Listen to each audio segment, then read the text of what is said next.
এক পর্যায়ে আমরা জানতে পারি যে মৃত যে ভিকটিম নাসিমা আক্তার, তিনি কবিরাজের সাথে নিয়মিত এই এলাকায় আসতেন দেখা করতে, এবং তার উদ্দেশ্য ছিল সে এই কবিরাজ যে ছিলেন, মানে পরবর্তীতে আমরা তাকে গ্রেপ্তার করি, তার নাম হলো শামসুল হক।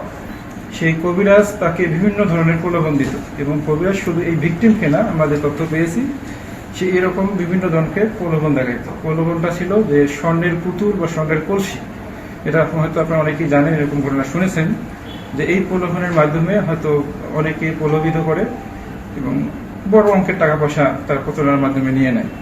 তো এই আমাদের যে ভিকটিম, সেই ভিকটিমও সেই একইভাবে কবিরাজের কাছে আসতেন, এই শামসুল হকের কাছে, এবং শামসুল হক তাকে প্রলোভন দেখাইছিলেন যে স্বর্ণের কলসি দিবে।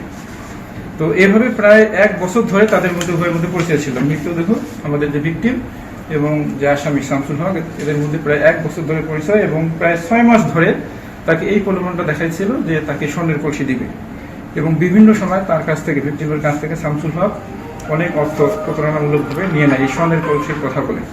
সর্বশেষ পরশুদিন, সেটা হলো যে আমাদের রবিবার সন্ধ্যার দিকে, এই কবিরাজ শামসুল হক তিনি ভিকটিমকে আসতে বলেন দেখা করতে, এবং ভিকটিমও আসেন যে তাকে স্বর্ণের কলসি দেওয়া হবে এই কথা বলে। তাকে কাঁঠালডাঙ্গি বাজার বলে, সেটা ফরিদপুরে কাঁঠালডাঙ্গি বাজারে দেখার পর সেখান থেকে তারা, আপনারা জানেন যে ঘটনাস্থল যেটা, সেটা হলো যে ঘটনাস্থলের দিকে তারা অটোতে ওঠে কাঁঠালডাঙ্গি বাজারে।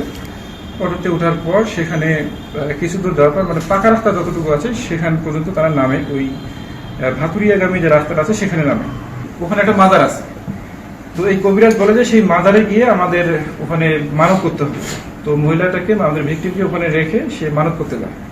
সে মানত করে ওখানে আবার ব্যাক করে, প্রায় আধা ঘন্টা পর ব্যাক করে এসে মহিলাকে বলে যে মানত আমি করতে গেছিলাম, ওখানে যে জিন পড়িয়া আছে তারা আজকে মানত করতে মানা করছে, এবং তারা বলছে আজকে এই স্বর্ণের কলস দেওয়া যাবে না, মানত করা যাবে না।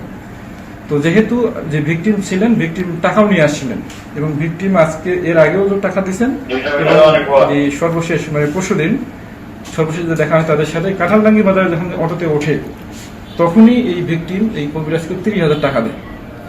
তো যখন টাকাও দিছে, এর আগেও টাকা দিছে, ভিকটিম আজকে বলছে যে আজকে আমাকে স্বর্ণের কলসি দিতেই হবে, আমি যদি স্বর্ণের কলসি আজকে বাসা নিয়ে না যাই তাহলে আমাকে বাসায় ঢুকতে দেওয়া হবে না। তো এই কথা যখন বলছে, তখন এই কবিরাজ তাকে বলছে যে সে তো কবিরাজ বলতে কিন্তু মন্ত্রও পড়ে, তান্ত্রিক টাইপের আর কি। সে করছে কি বন্দি বলে আর কি, ওই বন্দি করে রাখে, ওই যে দাঁড় দিয়ে ঘিরে রাখে তার পাশে, এবং ঘিরে রেখে মহিলা তাই বৃত্তের মধ্যে মহিলাটাকে রাখে, আমাদের ভিকটিমকে রেখে মন্ত্র পড়া শুরু করে। মন্ত্র পড়তে এক পর্যায়ে ওই যে আমরা যে আলামতটা পাইছি, যে রশি এবং দুই পাশে যে দুইটা লাঠি ছিল, পন্থী ছিল, সেই রশি তার গলায় ধরে একসময় পেঁচানোর পরই মহিলা পড়ে যায় মাটিতে পড়ে গিয়ে ওই আমাদের যে কবিরাজ আসামি, সে নিশ্চিত হয় যে মহিলা মারা গেছে। এর এক পর্যায়ে সে যে আসামি, সে নিয়মিত সিগারেটও সেবন করে, তো সে ওখানেই সিগারেট ধরে, এবং সিগারেট ধরার পর যে ডিএসএলআর যে কাঠি, সেই কাঠি ওখানেই ফেলাই দেয় এই কাপড়ের উপরে, এবং সে সেখান থেকে চলে আসে। সে হয়তো আলামত নষ্ট করার জন্য এটা করে থাকতে পারে।